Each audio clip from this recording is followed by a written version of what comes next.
sua Bíblia, Apocalipse capítulo 3.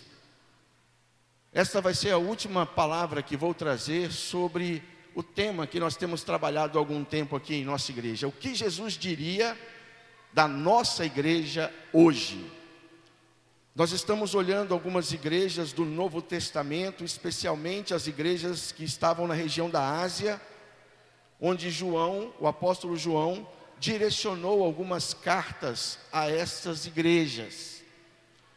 E a ideia, meus irmãos, é nós olharmos para a história e a vida destas igrejas e nós podemos perceber o que de bom aquela igreja tinha e estava fazendo, o que agradava ao Senhor, e o que aquela igreja fazia que desagradava ao Senhor.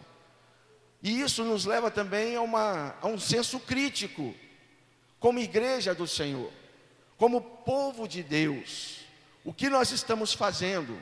Está agradando ao Senhor ou está desagradando ao Senhor?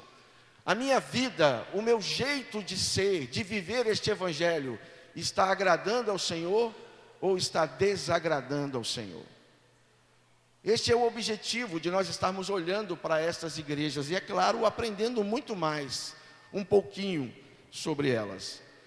A partir do versículo 14, Apocalipse capítulo 3, nós vamos falar da igreja de Laodiceia, uma igreja sem fervor espiritual. Acompanhe a leitura, Apocalipse 3, a partir do verso 14. Ao anjo da igreja em Laodiceia, escreva: estas são as palavras do Amém, a testemunha fiel e verdadeira, o soberano da criação de Deus. Conheço as suas obras, sei que você não é frio nem quente. Melhor seria que fosse frio ou quente. Assim, porque você é morno, não é frio nem quente, estou a ponto de vomitá-lo da minha boca. Você diz: estou rico, adquiri riquezas e não preciso de nada. Não reconhece, porém, que é miserável, digno de compaixão, pobre, cego e que está nu. Dou-lhe este conselho: compre de mim ouro refinado no fogo, e você se tornará rico. Compre roupas brancas e vista-se para cobrir a sua vergonha, sua vergonhosa nudez. E compre colírio para ungir os seus olhos e poder enxergar. Repreendo e disciplino aqueles que eu amo. Por isso, seja diligente e arrependa-se. Eis que estou à porta e bato. Se alguém ouvir a minha voz e abrir a porta, entrarei e cearei com ele e ele comigo. Ao vencedor darei o direito de sentar-se comigo em meu trono, assim como eu também venci e sentei-me com meu Pai em seu trono. Aquele que tem ouvidos para ouvir, ouça o que o Espírito diz às igrejas. Senhor, nós estamos diante de Ti, diante da Tua palavra nessa manhã. Que o que nós vamos, ó Pai, olhar aqui, sirva de aprendizado para a nossa vida como cristãos, como igreja do Senhor. Ajuda-nos a compreender, ajuda-nos, ó Pai, a nos desprender das coisas que estão nos amarrando, impedindo o nosso crescimento, o nosso desenvolvimento. Querido Deus, quebranta o nosso coração, quebranta, ó Pai, a nossa soberba, o nosso orgulho, e que possamos ser, ó Pai, uma igreja obediente ao Senhor. Ó Deus, nós sabemos que o Senhor está presente, que o Senhor conhece as nossas obras, mas nós queremos agradar ao Senhor. Que o Senhor possa estar falando aos nossos corações nesta manhã, no nome de Jesus. Amém. Nós temos visto aqui algumas características das igrejas no Novo Testamento. Nós vimos a igreja que perdeu o primeiro amor, Éfeso. Nós vimos a igreja sofredora, Esmirna, que apesar de sofrer, mas ela foi elogiada pelo Senhor. Nós vimos aquela igreja que ela se achava viva, mas estava morta, a igreja de Sardes.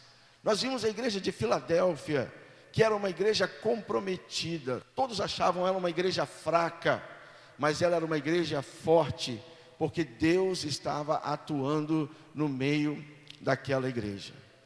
E hoje nós vamos estar olhando para uma igreja que, segundo aquilo que nós entendemos, é uma igreja que não tem um fervor espiritual.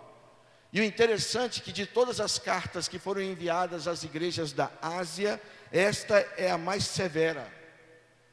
Jesus não fez nenhum elogio para esta igreja, para a igreja de Laodiceia. A igreja, ela ficava no meio das grandes rotas comerciais. Era uma igreja muito rica, abastada mesmo. Era uma igreja onde nós podemos dizer que a elite da cidade, das pessoas mais ricas, frequentavam. Era uma igreja que, segundo alguns comentaristas, era o lar, a cidade de Laodiceia, melhor dizendo, era o lar dos milionários. Havia teatros, estádios, e todos esses estádios, eles eram equipados com banhos térmicos. No entanto, segundo o que nós podemos perceber no texto da palavra de Deus, os crentes daquela igreja eram pessoas frouxas, sem entusiasmo, sem caráter, prontos para se comprometerem com o mundo, descuidados. Eles pensavam que eram pessoas muito boas, porque eles tinham muito dinheiro. Ninguém passava necessidade na igreja, então eles achavam, nós somos bons, nós somos muito bons. E eles estavam satisfeitos com a vida espiritual deles. Ou seja, era uma igreja que se acomodou. Uma igreja que sentiu que ela era tudo e se bastava a si mesma como igreja. Mas Jesus envia uma carta a esta igreja, dizendo a ela que ela era pobre, que ela era cega e que ela estava nua. Jesus envia uma carta para chamar a atenção daquela igreja. E é interessante que algumas figuras que nós encontramos na leitura do texto, e muitas vezes a gente não consegue compreender, por que Jesus falou isso? Por que Jesus falou, você não é quente, você não é frio, você é morna, por exemplo? Existia uma característica na cidade de Laodiceia, que ali era o centro das águas térmicas. E este centro, podemos dizer assim, era formado por 3 cidades: Colossos, Hierápolis e Laodiceia. Em Colossos, as águas eram frias. Tipo, não tem a praia de Cabo Frio, né? A praia é maravilhosa, mas a água é gelada. E em Colossos, da pedra onde vinha esta água, era uma água muito fria. Já em Hierápolis, as águas ali eram quentes, muito quentes. E aí o que acontecia? A água fria e a água quente, elas se encontravam em um determinado momento, e elas depois desaguavam em Laodiceia. E ao desaguar em Laodiceia, ela ficava uma água morna. Não era nem quente, como Hierápolis, e não era fria, como a de Colossos. Era uma água morna. E a água morna, para tomar banho em determinados momentos, é muito bom. Mas se nós levarmos em conta que as temperaturas naquela região eram temperaturas altas, a água morna poderia até fazer mal às pessoas. Eu tive uma experiência aqui com os irmãos da nossa igreja, numa caminhada que a gente foi fazer, e que nós levamos água. E com o passar do tempo, aquela água foi esquentando, ficou uma água morna. E toda vez que eu bebia aquela água, me dava náusea, a tal ponto que eu vomitei. Teve um determinado momento da caminhada que nós tivemos que parar porque eu vomitei, eu não aguentava a náusea que aquilo estava me dando, aquela água morna. E era uma característica daquela cidade, essas águas térmicas. Também tinha um centro médico de importância, o pó frígio para fabricar um colírio, que segundo os estudiosos era um remédio mais importante produzido naquela cidade. Um colírio para ajudar as pessoas a melhorar a sua visão.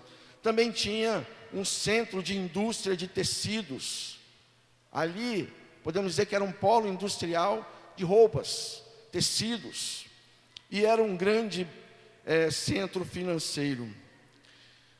A ideia de Laodiceia é que ela se parecia muito com Sardes. Um exemplo de cristianismo nominal e acomodado. No entanto, a diferença é que em Sardes existiam algumas pessoas que se mantinham fiéis ao Senhor. Em Laodiceia não. Por isso, do Senhor Jesus não fazer nenhum tipo de elogio direto para Laodiceia. Qual o diagnóstico que Jesus fez da igreja? Se nós pudermos resumir o diagnóstico, Jesus disse que aquela igreja perdeu o seu vigor, os seus valores, a sua visão e as suas vestimentas. Jesus identificou a falta de fervor espiritual da igreja. Capítulo 3, versículo 15. Conheço as suas obras e sei que você não é frio nem quente. Melhor seria que fosse frio ou quente. Era uma igreja que nós não vemos nenhum relato, pelo menos no texto não está nos mostrando nenhum relato.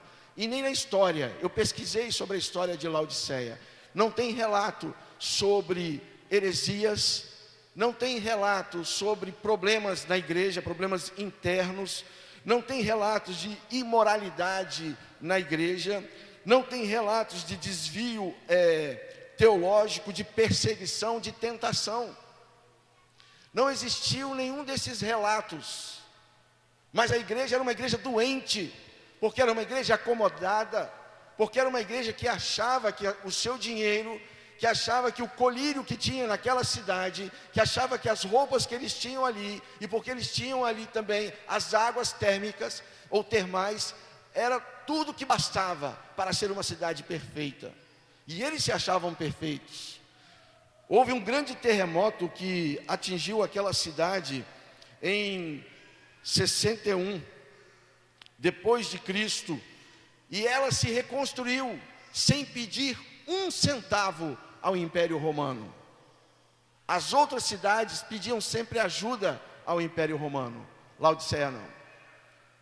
Ela se reconstruiu independente do Império Romano. Então era uma cidade que achava que ela era a melhor do mundo, e se bastava.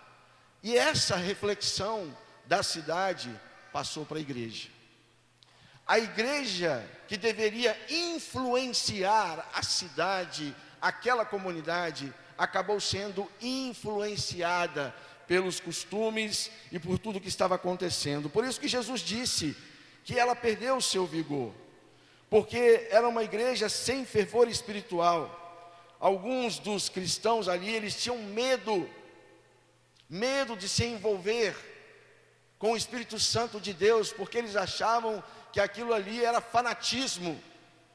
E fanatismo é bem diferente de envolvimento com o Espírito Santo de Deus. Era uma igreja que tinha medo das emoções, medo de ser usada e também ser trabalhada por Deus. Por isso era uma igreja que tinha perdido o seu fervor espiritual. Uma pessoa morna é aquela em que há um contraste entre o que diz e o que pensa ser. De um lado é o que ela realmente é, de outro, e do outro é o que ela pensa ser. Ser morno é ser cego à sua verdadeira condição. Aquela igreja estava cega, não enxergava a sua real condição. Meus queridos irmãos, nós estamos vivendo em tempos onde nós temos percebido que muitas igrejas, podemos dizer assim, muitos ajuntamentos de pessoas que se dizem igrejas, eles fazem e proclamam coisas que não têm nada a ver com a palavra de Deus. E eles vivem de uma forma como eles se bastassem em si mesmos. Não têm uma vida devocional, não buscam crescer no conhecimento e na leitura da palavra do Senhor.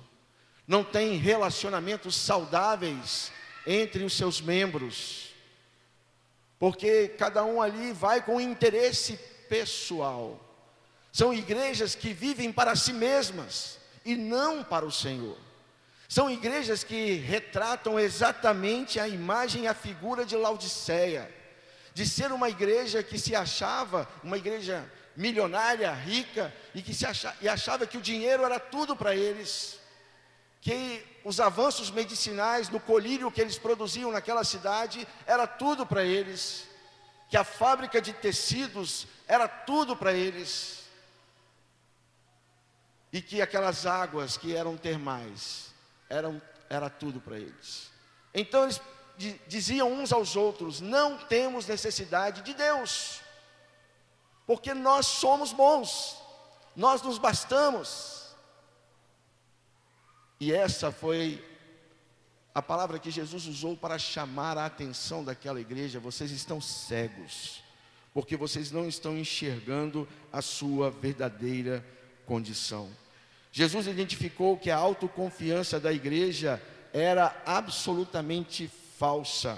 Versículo 17: você diz: estou rico, adquiri riquezas e não preciso de nada. Não reconhece, porém, que é miserável, digno de compaixão, pobre, cego e que está nu. O orgulho de Laodiceia era contagioso, e os cristãos da igreja se contaminaram com esse orgulho. Jesus Cristo teve que acusá-los de cegos, mendigos e nus. Mendigos apesar dos seus tecidos, cegos apesar dos seus colírios, e nus apesar dos seus tecidos, cegos por causa dos seus colírios, e mendigos apesar da sua riqueza, do ouro ou do grande centro financeiro que tinha aquela igreja. Jesus revelou que um crente morno, em vez de seu prazer, provoca náuseas.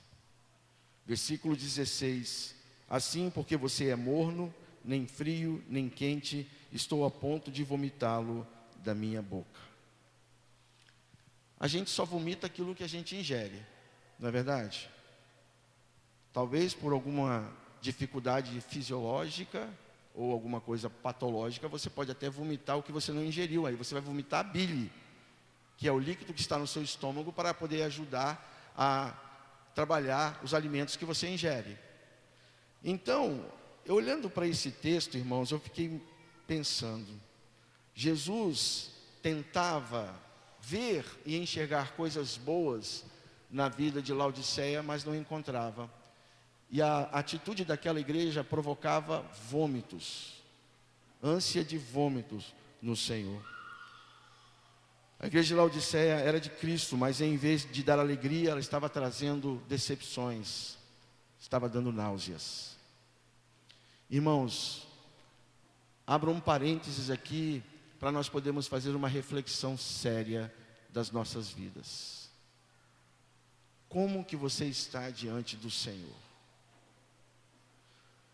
Como está a sua vida diante do Senhor? Será que você tem trazido alegria para Jesus? Será que você tem trazido prazer ao Senhor Jesus? Ou você está então com uma vida totalmente desequilibrada, desregrada, de tal forma que você tem provocado náuseas em Jesus? Isso é muito sério, irmãos. Isso é muito sério. Nós não estamos vivendo neste mundo para podermos simplesmente passarmos pela vida, ganharmos dinheiro, termos uma casa, um apartamento, comprarmos um carro, casar, ter filhos. Nós não estamos passando por esse mundo por causa disso.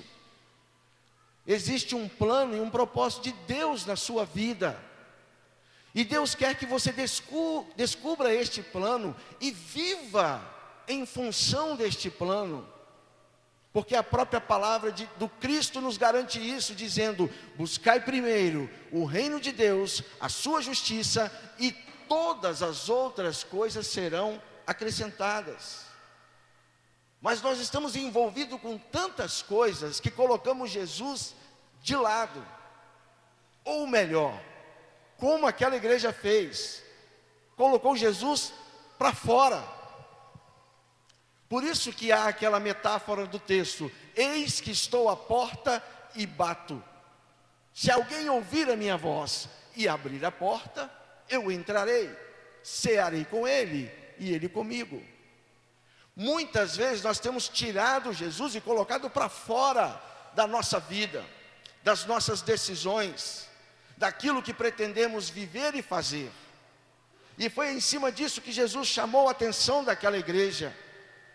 Porque ele dizia: olha, vocês se acham que se bastam, mas vocês são nus, cegos e pobres, miseráveis. E por causa dessa maneira como vocês estão vivendo, isso provoca náuseas, ânsia de vômito. Infelizmente, irmãos, eu vou falar uma coisa que é muito séria. Eu escrevi isso porque eu entendo que é sério. Cristo, estejam atentos, porque tem muitas vezes a gente se baseia naquele negócio: Jesus Cristo é amor, Deus é amor, no final das contas tudo é amor, e aí vai acabar tudo bem. Vai não.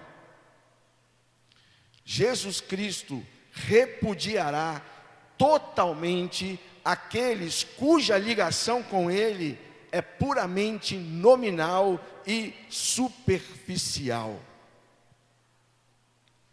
Aqueles que têm uma ligação com Jesus apenas nominal e superficial serão vomitados. Serão vomitados. Olha o que aconteceu na cidade de Laodiceia. A igreja de Laodiceia desapareceu. Da cidade só tem ruínas. E por causa disso a igreja perdeu a oportunidade, a sua oportunidade de fazer a diferença.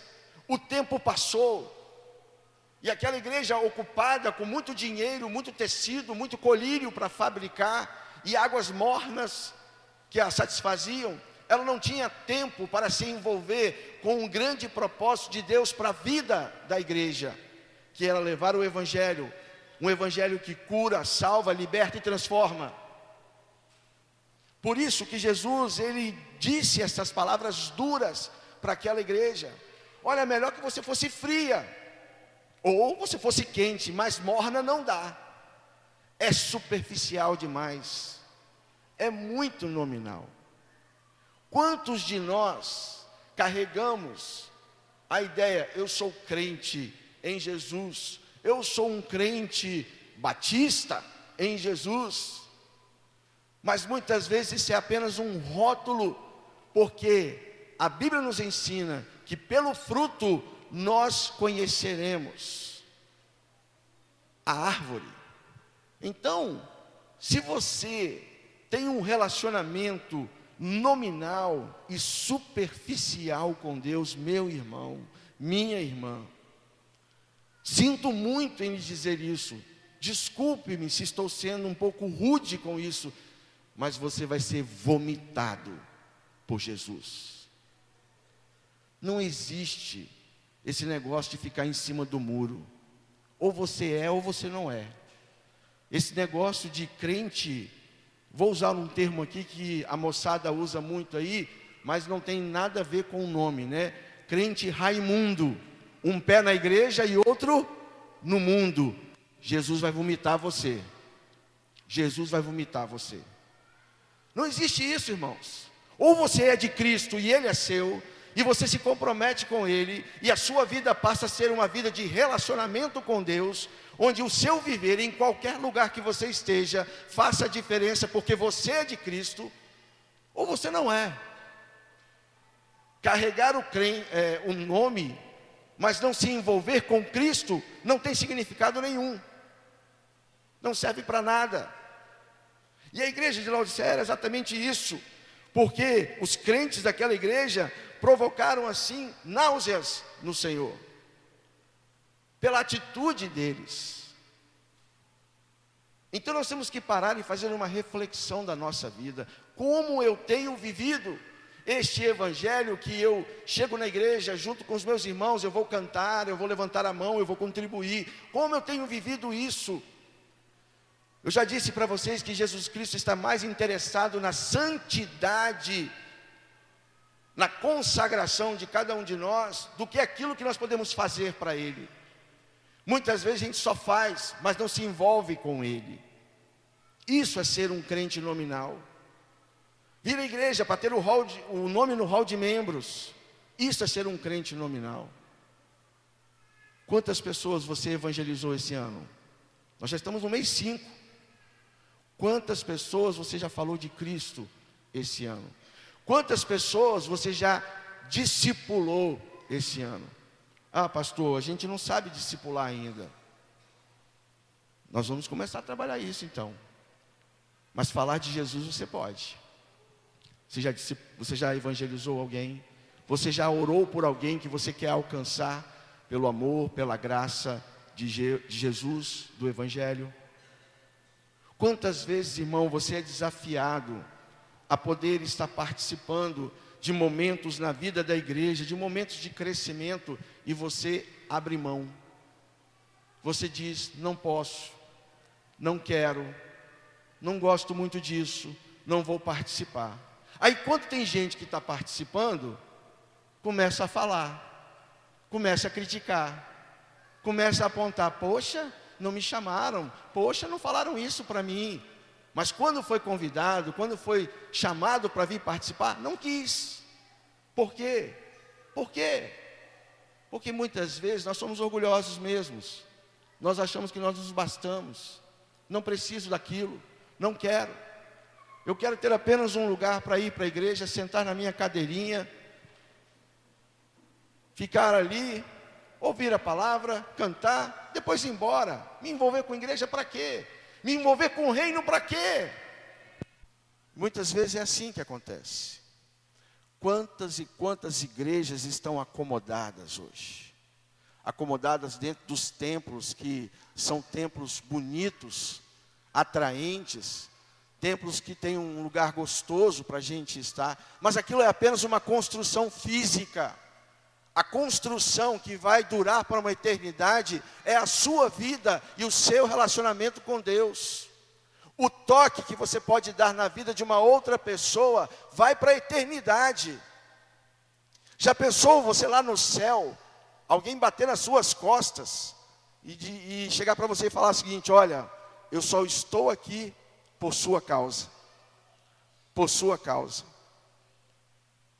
Será que nós realmente estamos vivendo este evangelho, ou estamos apenas carregando um nome? Por isso que eu escrevi aquela frase. Jesus Cristo vai repudiar toda a pessoa que apenas se envolver com Ele de maneira nominal e superficial. Qual o apelo que Cristo faz à igreja? Em primeiro lugar, Cristo se apresenta àquela igreja como um conselheiro. Observe o versículo 18. Dou-lhe este conselho: compre de mim ouro refinado no fogo, e você se tornará rico.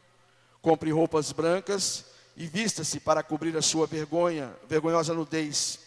E compre colírio para ungir os seus olhos e poder enxergar.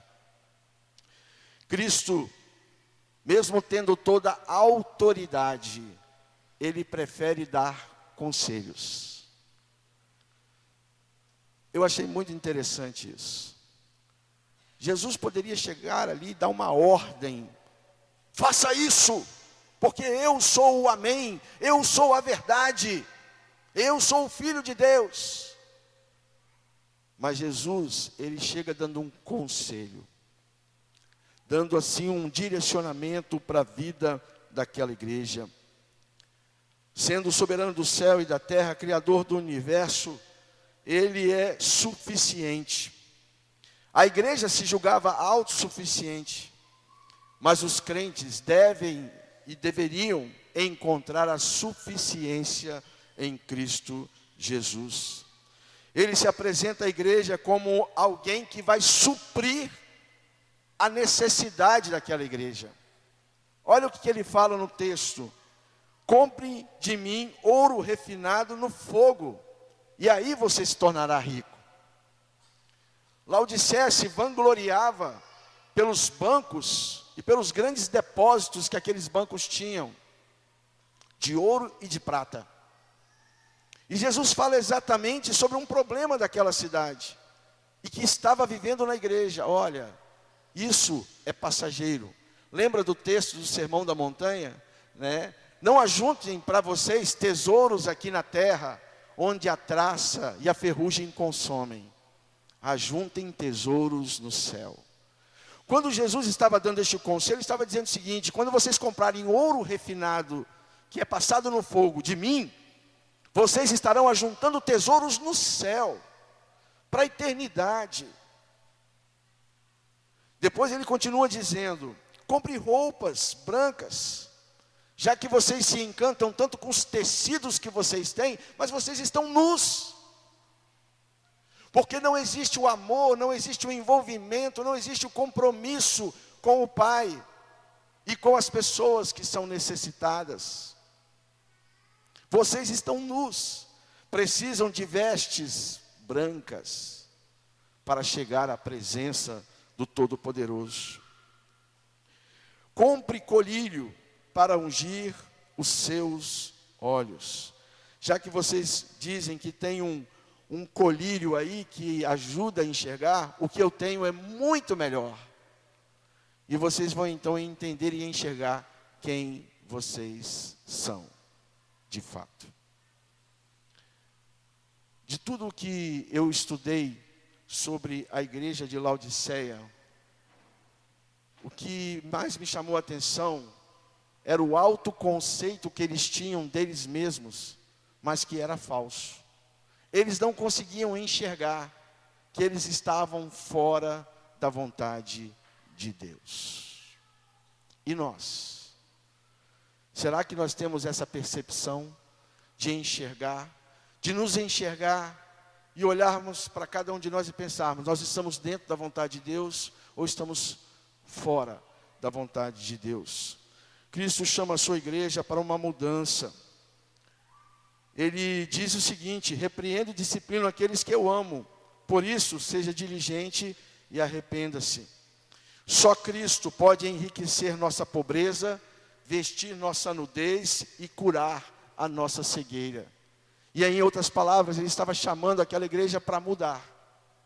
Vocês não podem permanecer do jeito que estão. Vocês têm que mudar, tem que fazer diferente, tem que atuar de forma diferente, tem que olhar para o mundo de maneira diferente, com o olhar do Pai, com o olhar de compaixão, com o olhar de que o papel da igreja no mundo é viver Cristo todos os dias e mostrar esse Cristo para todas as pessoas. Jesus faz uma exortação. A disciplina é um ato de amor. Disciplina é um ato de amor. Muitas vezes a gente confunde disciplina com punição. Punição é uma agressão. Punição, você pode agredir fisicamente ou até emocionalmente a pessoa. Mas disciplina é um ato de amor. Disciplinar, ensinar. A disciplina de Jesus sempre foi no caminho do ensino. A pedra, para poder brilhar, ela precisa ser lapidada. A uva, para ser prensada, para produzir vinho. Ou seja, nós precisamos de disciplina na nossa vida, porque Ele nos ama. Quantas vezes nós temos vivido de maneira indisciplinada? Nós não temos aceitado a disciplina de Jesus. Por isso que a gente tem colocado Jesus para fora da nossa casa, da nossa vida, do nosso coração. Cristo, Ele convida a igreja para a ceia e uma profunda comunhão com Ele. É um dos versículos que nós mais conhecemos do capítulo 3. Versículo 20. Eis que estou à porta e bato. Se alguém ouvir a minha voz e abrir a porta, entrarei, cearei com ele e ele comigo. A gente usa muito esse texto para a questão do evangelismo, não é verdade? Quando a gente fala do evangelho, a gente fala, olha, Jesus está batendo na porta do seu coração. Jesus está batendo na porta da sua vida. Abra a porta do seu coração, abra a porta da sua vida e Ele vai entrar e Ele vai cear com você. Mas eu entendo que esse apelo não é só para a salvação, mas também para a comunhão com o Pai. É um apelo pessoal. Jesus faz, estou à porta do seu coração. Talvez, meu querido irmão, minha querida irmã, por algum momento na sua vida, por alguma atitude sua, você tem colocado Jesus para fora. E Ele está ali na porta, batendo. Quando criança, em termos, com 10 para 11 anos, no ministério infantil da igreja onde eu frequentava, a gente aprendia algumas musiquinhas. Toque, toque, toque, alguém me bate a porta. Toque, toque, toque, alguém deseja entrar. Primeiro vem o diabo, mas depois vem Jesus, querendo a casa toda. Sim, sim, sim, o Senhor pode entrar. Uma musiquinha que a gente ensinava para as crianças, quer dizer, eles ensinaram para a gente quando eu era criança, mas que fala de uma verdade profunda. Muitas vezes nós temos colocado Jesus para fora da nossa casa, do nosso coração, e Ele está batendo na porta do nosso coração. Agora, olha o que o texto diz. Eis que eu estou à porta e bato. Se alguém ouvir. Olha aí um pronome condicional. Se. Se alguém ouvir. Se alguém ouvir a minha voz. Primeiro a gente precisa ouvir a voz, para depois abrir a porta. Não era assim que funcionava? Antigamente, nós não tínhamos o que a gente chama de olho mágico, de você olhar pelo buraquinho que tem na porta e ver quem está lá fora. Antigamente, a pessoa batia na porta, você perguntava, quem é?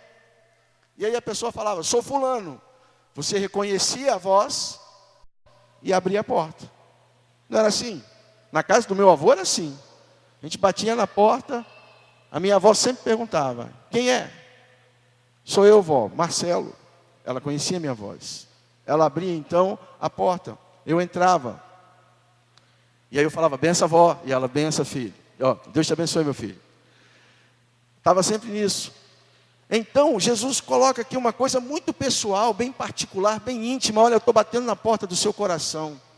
Você está ouvindo a minha voz? Eu estou batendo, estou dizendo, eu quero entrar. Talvez Jesus esteja chamando o seu nome. Talvez você esteja batendo assim, Juliander, estou querendo entrar.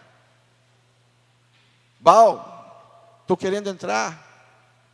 Irmão Samuel, estou querendo entrar. Está ouvindo a minha voz? Está ouvindo a minha voz?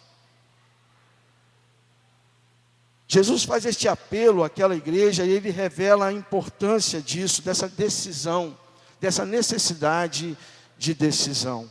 E quando nós abrimos a porta, porque a gente reconhece a voz de Jesus e a gente abre a porta, nós estamos dizendo o seguinte, Senhor, entra.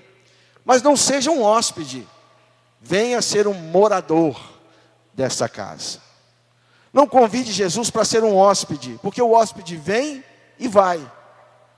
Convide Jesus para ser um membro permanente na sua casa, na sua vida. E olha o que Ele fala. Eu vou sentar com Ele à mesa, vou cear com Ele e Ele comigo.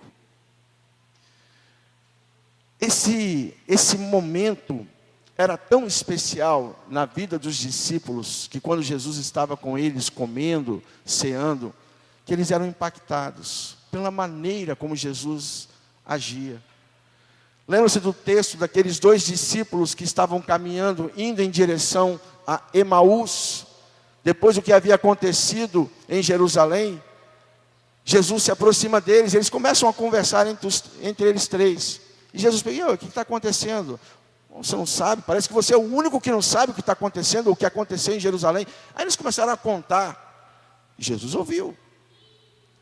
Depois, quando chegaram na casa, Jesus estava indo e falou: não, entra. Venha jantar conosco. Venha cear conosco. E aí então, Jesus entrou naquela casa. Aí sentaram aqueles 2 discípulos, sentaram Jesus. O texto bíblico nos diz o seguinte: na hora que Jesus deu graças e partiu o pão, aqueles discípulos reconheceram: é o mestre. E aí então Jesus desaparece dali. E depois vai aparecer para os seus discípulos. Olha como que isso tem um significado importante na vida do cristão. Essa comunhão. Quando Jesus está na nossa casa, no nosso coração, e a gente está ceando com Ele, a gente percebe o agir, o mover de Deus na nossa vida. A nossa vida volta a ter esperança.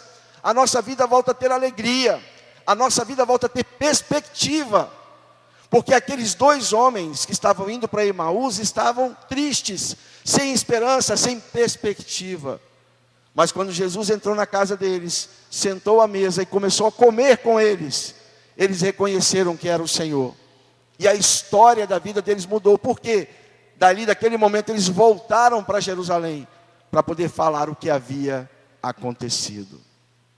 Jesus mostra a necessidade de um relacionamento pessoal com Ele, um convite para ceiar.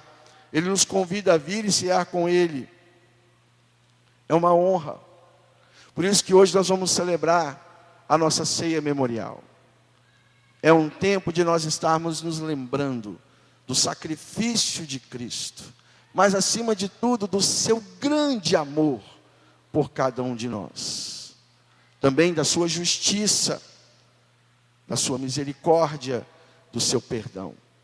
A ceia, irmãos, quando nós celebramos aqui em nossa igreja, não é para cumprir um ritual, mas era para poder trazer a lembrança na mente de cada um de vocês da presença de Jesus na sua vida, no seu coração.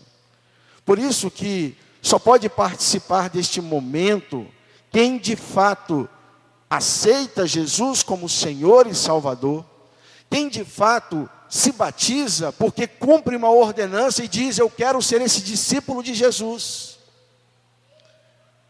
Este é o verdadeiro significado da ceia memorial.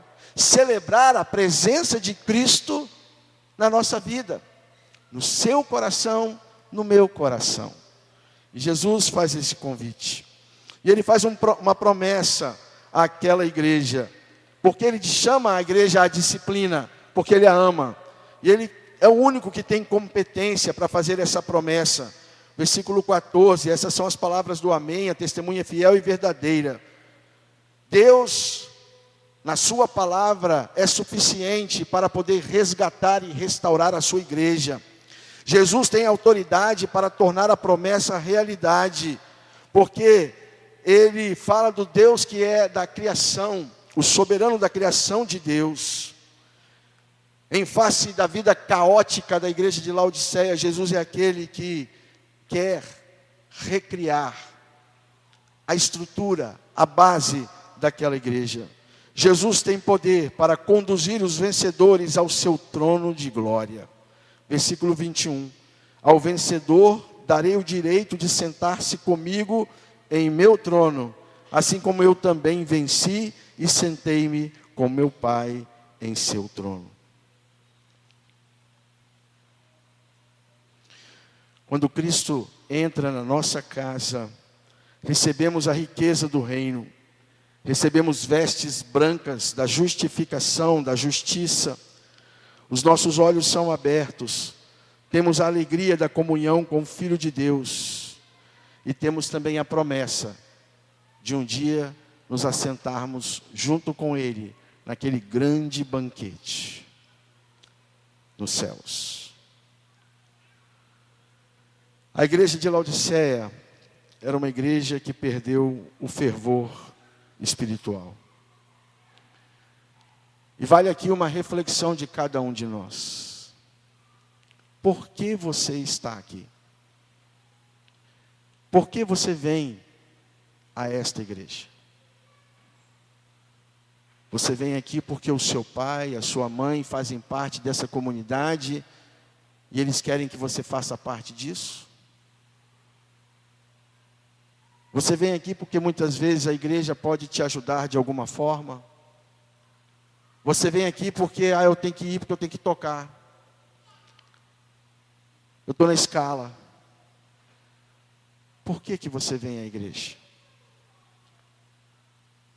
Dependendo de como você vai dar a sua resposta, isso vai mostrar o seu compromisso e envolvimento, não com a igreja, mas com Jesus, com o Senhor Jesus. A sua vida espiritual é muito importante, e ela precisa ser alimentada, cuidada, para que você possa ter esse relacionamento limpo, transparente com o Senhor. Jesus precisa entrar no seu coração. Talvez você colocou para fora, está na hora de colocar ele para dentro de novo. Entrar no seu coração. Você precisa vestir as vestes da justiça para cobrir a sua nudez causada pelo pecado, pelo afastamento de Deus. Você precisa ter assim os valores do reino que vão enriquecer a sua vida. Você precisa usar o colírio que o Senhor Jesus tem para abrir os seus olhos e você enxergar que Deus está ao seu lado. E Ele caminha com você. E Ele conhece as suas obras. E Ele sabe que você pode muito mais do que você está fazendo para o reino. Quando nós abrimos os nossos olhos e reconhecemos quem nós somos, uma vergonha se abate sobre nós. E nós temos que nos arrepender, nos quebrantar diante do Pai e dizer com Ele: Senhor, entra na minha vida, entra na minha casa, vem cear comigo, eu quero ter comunhão com o Senhor. Que a história de Laodiceia sirva para nos motivar a um compromisso maior com o Senhor. E que de forma diferente nós possamos estar vivendo a vida cristã que o Senhor assim tem nos dado. Amém? Vamos orar. Pai, obrigado. Obrigado por esse tempo, obrigado por tudo que nós pudemos ver na Tua Palavra. Obrigado, Senhor, porque o Senhor está ao nosso lado, o Senhor está presente aqui. Ó Deus, eu peço em nome de Jesus, que aquilo que eu não pude falar ou completar, que o Teu Santo Espírito esteja completando na vida das pessoas. Que o Teu Santo Espírito esteja falando aos Teus servos. E que nós possamos sair daqui diferente de como entramos, Senhor. E que possamos servir ao Senhor com todo amor, com todo o desejo do nosso coração. Ó Deus, que nós possamos abrir a porta da nossa vida, do nosso coração, para que o Senhor entre. E não seja apenas um hóspede, mas seja um membro permanente na nossa vida, Senhor. Para que possamos obedecer a Tua palavra, a Tua voz. E continuarmos a fazer o que o Senhor deseja. Cumprirmos o propósito que o Senhor tem para cada um de nós aqui na terra. É a oração que fazemos no nome de Jesus. Amém.